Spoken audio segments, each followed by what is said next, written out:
아주 오랜 옛날 평화로운 바닷가 마을에 불행한 일이 일어났습니다. 큰일일세. 도대체 고기를 못 잡은 게 벌써 며칠인가? 그러게 말이야. 파도가 거세니 바다에 나갈 수가 있어야지. 흉측한 이무기가 나타난 이후로 바다에 엄청난 파도가 일고 배가 뒤집혀 마을 사람들은 바다에 나갈 생각도 꿈도 못 꾸고 걱정만 하고 있었습니다.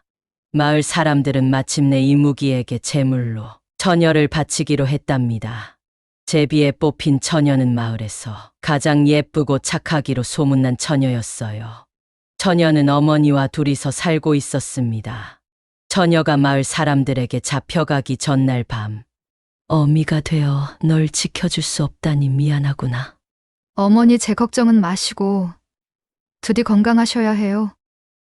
어머니와 딸은 밤새 그렇게 앉아 날이 새지 않기를 기다렸습니다. 드디어 이무기에게 제사를 지내는 날이 되었어요. 마을 사람들은 정성껏 음식을 차리고 북을 치며 제사를 올렸어요. 바닷가 언덕이 금세 울음바다가 되었습니다. 아니, 무슨 슬픈 일이 있기에 온 마을 사람들이 모두 울고 있는 것이요. 낯선 목소리에 울고 있던 마을 사람들이 모두 돌아보았습니다. 건장하고 늠름해 보이는 총각에게 이무기에 대한 이야기를 하자 어찌하여 이리 어리석은 일을 한단 말입니까? 뉘엿뉘엿 해가 서산으로 넘어가자 바다가 요동을 치기 시작했습니다. 하늘이 칠흑같이 컴컴해지고 거대한 물 소용돌이가 일기 시작했습니다. 처녀는 혼자 배에 탄 채 바다 한가운데로 나아갔어요. 그때 갑자기 커다란 파도가 치더니 물 위로 커다란 이무기가 고개를 쑥 내밀었어요. 뱃머리에 탄 처녀는 두 손을 모은 채 눈을 꼭 감았지요. 이무기가 입을 쩍 벌리고 처녀를 삼키려고 하였어요. 바로 그때 총각이 칼을 휘두르며 이무기에게 소리쳤지요. 이놈아, 내 상대는 바로 나다. 이 칼을 받아라.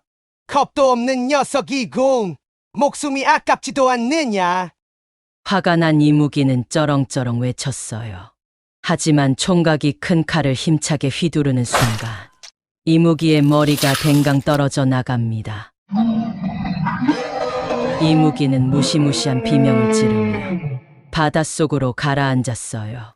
이무기가 죽었다. 용감한 총각이 이무기를 물리쳤어. 마을 사람들은 너무 기뻐 잔치를 벌였어요. 특히 죽다가 살게 된 처녀와 어머니가 누구보다도 좋아했지요. 그래서 용감한 총각과 처녀의 결혼식을 올려주기로 했어요. 마을 사람들의 축복 속에 두 사람은 손을 맞잡고 행복한 웃음을 지었지요. 그런데 결혼식을 올리기도 전에 바다에 또 다른 이무기가 나타났어요. 지난번 이무기보다 훨씬 큰 놈이었지요. 집채만한 파도를 일으키며 마을 앞까지 바닷물을 쏟아부었어요. 이거 큰일 났군. 마을이 쑥대밭이 되고 말겠어. 사람들이 모두 모여 걱정을 하고 있자 총각이 나서 말했어요. 걱정 마세요. 제가 이무기를 물리치고 오겠습니다. 처녀는 걱정스러운 표정으로 총각을 말렸어요. 하지만 총각은 처녀를 달래고 바다로 나갔지요. 그리고 다녀와서 결혼식을 올리기로 약속했어요.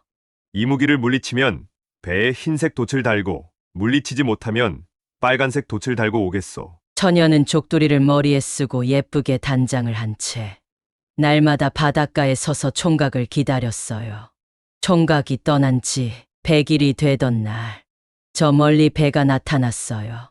그런데 배가 가까이 다가오자 처녀는 너무 놀라 몸이 굳어버렸어요. 돛이 빨갛게 되었기 때문이에요. 처녀는 총각이 한 말을 기억하고 그가 죽었다고 생각했어요. 깊은 슬픔에 빠져 흐느껴 울던 처녀는 그만 바다에 몸을 던지고 말았어요. 그런데 배가 바닷가에 닿더니 죽은 줄 알았던 총각이 내리는 게 아니겠어요? 이무기를 물리치고 돌아왔습니다. 청년은 자랑스러운 모습으로 곧장 처녀를 찾았습니다. 하지만 처녀는 이 세상 사람이 아니었지요. 붉은 돛이 걸린 걸 보고 목숨을 끊었다네. 총각이 뒤돌아보니 과연 붉은색이었습니다. 돛이 이무기의 피로 붉게 물든 것을 몰랐던 것입니다. 총각은 햇볕이 잘 드는 곳에 처녀를 묻어주었답니다. 그 후에 그 무덤에서 꽃이 한 송이 피어났어요.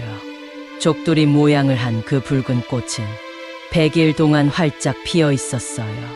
처녀가 총각을 100일 동안 기다렸던 것처럼 말이지요. 오늘 이야기 재밌었다면 좋아요를 꾹 눌러주세요.